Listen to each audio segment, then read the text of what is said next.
আজকে ভোলা খ্যাপাকার আখড়াতে তার আশ্রমে ময় বিগ্রহায় হেমাভদিব্য ছবি সুন্দরায় তস্मै মহাপ্রেম রস প্রদায় চৈতন্য চন্দ্রায় নমো নমস্তে চৈতন্য চন্দ্রায় নমো নমস্তে চৈতন্য চন্দ্রায় নমো নমঃ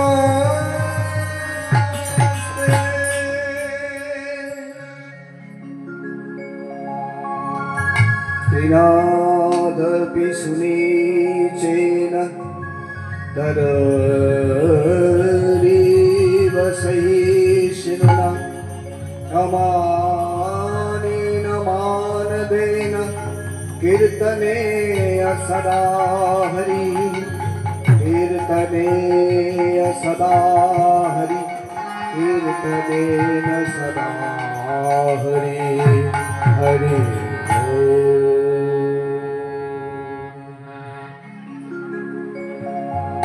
কীর্তনের শুরুতেই কীর্তনে তো নিশ্চয়ই কোনো একটা পালা গাইব, ছোট করে হলেও কোনো একটি লীলা আখ্যান গাইব। তার তো শ্লোকটি গাইলাম। এই সংস্কৃত শ্লোকটি কি বলছে? ত্রিনাদপি সুনীচেন তরৌরিব সহিষ্ণুনা অমানীন মানদেনা কীর্তনেয় সদা হরি। এই শ্লোকটি কে রচনা করেছেন? এই শ্লোকটি রচনা করেছেন আমাদের কলিযুগের ভগবান, আমাদের কলির ভগবান।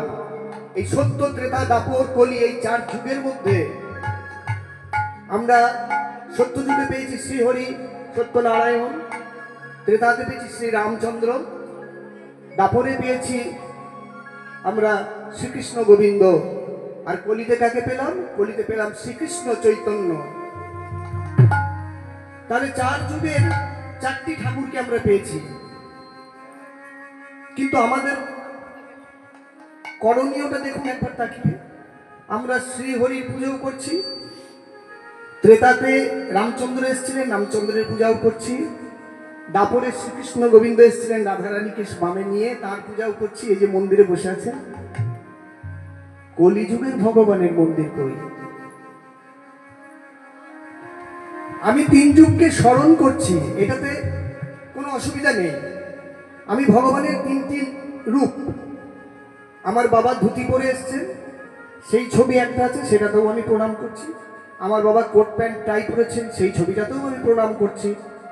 আমার বাবা ঘরোয়াভাবে লুঙ্গি পরে বসে আছেন, একটা ছবি, সেই ছবিটাতেও প্রণাম করছি। কিন্তু এই মুহূর্তে আমার বাবা যে বসে আছেন, আমি সব ছবিগুলোই প্রণাম করছি, কিন্তু আমার এই বাবা যে বসে আছেন এই মঞ্চ আলো করে, তার পায়ে হাত দিয়ে প্রণাম করার আমার সময় নেই। এটা আমার নয়, আপনার নয়, এটা কিন্তু আজকে কলিযুগের ঘরে ঘরে। তাই শ্রীকৃষ্ণ চৈতন্য স্বয়ং ভগবান এই পৃথিবীতে এসেছিলেন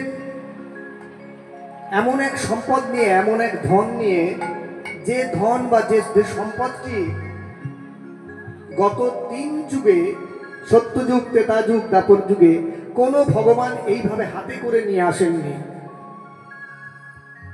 রেখাপিতে করে, ডালাই করে সাজিয়ে নিয়ে এসেছিলেন। শ্রী চৈতন্য, শ্রীকৃষ্ণ চৈতন্য মহাপ্রভু আমার ডালাই করে সাজিয়ে নিয়ে এসেছিলেন যে ধন, যে সম্পদ, গত তিন যুগে কিন্তু সেই সম্পদ কোনো ভগবান আমাদের দিয়ে যাননি। কি সেই সম্পদ? মহাজন বলছেন, অনর্পিত চরিঞ্চিরাত করুণাবতীর্ণ কালো সমুন্নত জল রসাংশ ভক্তি শ্রিয়ম। কি নিয়ে এসেছিলেন? বলছে শ্রীহরি নারায়ণ, তিনি ভগবান, ভগবানের জায়গাতেই ছিলেন। ত্রেতাতে রামচন্দ্র এসেছিলেন, তিনি ভগবান, তিনি বনচারী, তিনি রাজা, তিনটে তার পরিচয়। তিনি কাদের সঙ্গ দিয়েছেন? তিনি যখন রাজা ছিলেন তখন রাজ পরিবারকে সঙ্গ দিয়েছেন। আর কাকে সঙ্গ দিয়েছেন? তিনি যখন বনচারী ছিলেন বনে সঙ্গ দিয়েছেন। কাদেরকে? গোহক চণ্ডালকে কোল দিয়েছেন, হনুমানকে কোল দিয়েছেন, তিনি বানর কুলকে কোল দিয়েছেন, সকলকে কোল দিয়েছেন। দাপরে শ্রীকৃষ্ণ কাদেরকে সঙ্গ দিয়েছেন? যখন তিনি রাখাল রাজা ছিলেন তখন রাখালদের সঙ্গ দিয়েছেন, যখন তিনি রাজা হলেন তখন কিন্তু আর রাখালদেরকে সঙ্গ দেননি।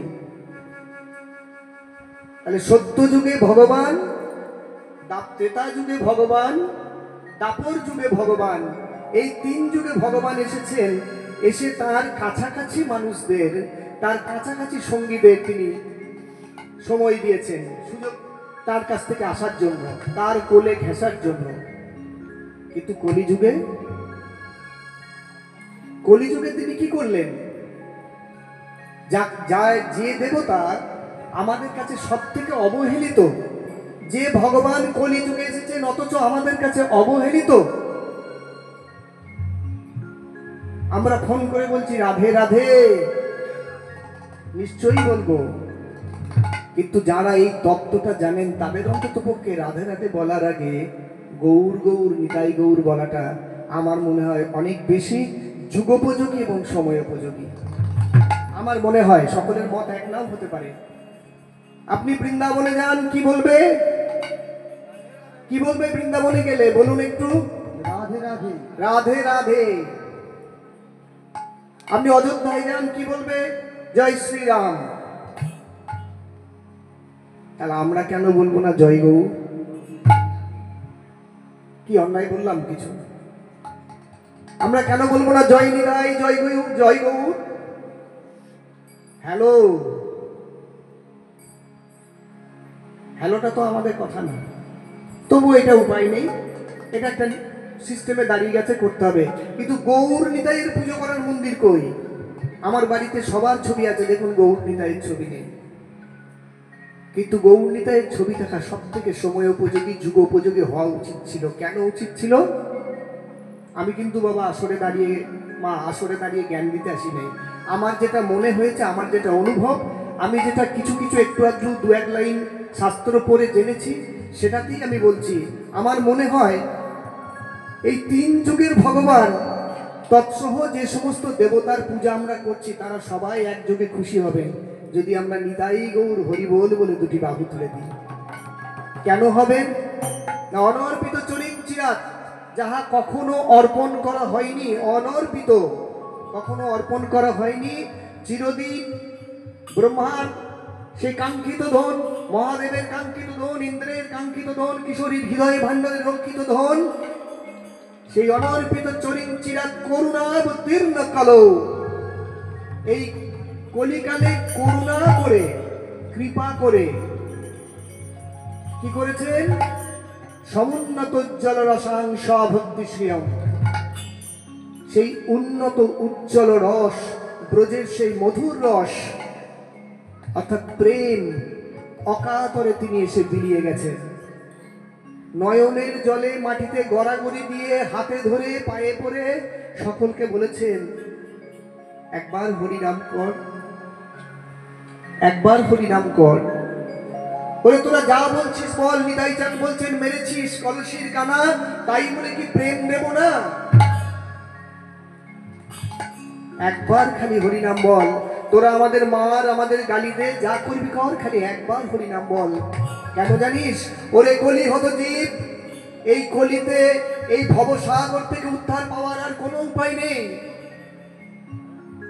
কৃষ্ণদাস কবিরাজ গোস্বামী তার চৈতন্য চরিতামৃত গ্রন্থে বলছেন, হরের নাম হরের নাম হরের নাম ঐব কেবলম কলৌ নাস্তেভ্য নাস্তেভ্য নাস্তেভ্য গতিরন্যথা। কলিতে হরিনাম ছাড়ার কিছু নেই। কলিতে হরিনাম জীবের পরিত্রাণ।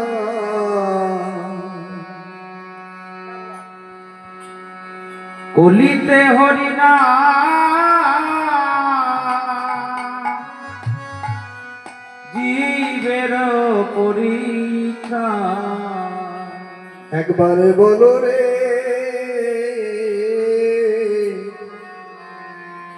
ওগো মধুমাখা হরিনাম বলো,